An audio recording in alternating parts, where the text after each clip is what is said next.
The UK. The UK. Well, you know what? I'll tell you this. When I first read that scene, it connected with me a lot. Because growing up, especially here in New York City, I saw that there was a certain way that a lot of black men saw black women, and in particular black girls, especially when it comes to dealing with catcalling. There was a huge problem with catcalling when I was growing up. And I noticed that girls of other races didn't have to deal with that at that time, you know. But I also saw that there were a lot of interracial relationships popping up, but it was usually a black man with a white woman, and it was rare to see a black woman with a white man. So in the UK scene between Oya and Legua, the arguments that they have about the role of black women versus the role of black men and the ways in which black men fall short or the ways in which black women fall short, I was like, wow, yeah, this is not just happening in the UK, but it's an issue even here in New York City, and it's a sad one. And I think a lot of it has to do with the economy and how that has affected relationships between black men and black women, where it's put us into this position now where we at times are in competition with one another. And I saw that when I went off to college at the University of Michigan. It was very hard for black men and black women in that college setting at a PWI to ask each other out on a date and not feel like they were lowering themselves or being too vulnerable. It seemed like there was this fear of vulnerability to let someone know that you were interested in them. You know, and I'm sure it must have been hard for some black men to deal with the fact that there were more and more black women enrolling. At one point, it was more black women than black men enrolled. Wow. You know, and you know, people have got all types of theories for that. One of them is the prison complex.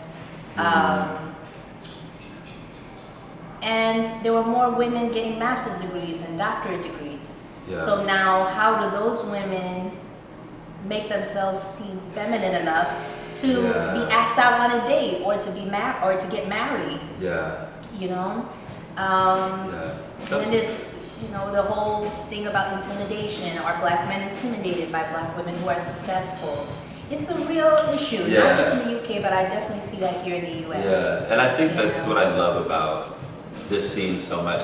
When I read it initially, I laughed because not too long ago I had the same kind of conversation with my good girlfriend, and we usually are in discussion about the subject that they talk about in the scene, and so I was like, oh, she would love this because it's a hot topic. It's a hot topic of just like black love and how to love each other. And I think when we talk about the world of Feast and the things that it talks about within the play, black trauma and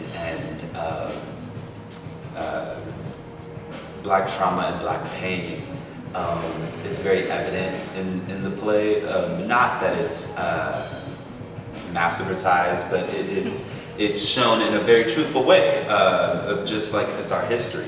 It's a part of our history, and I think what Alegua speaks to is how the trauma affects the black man.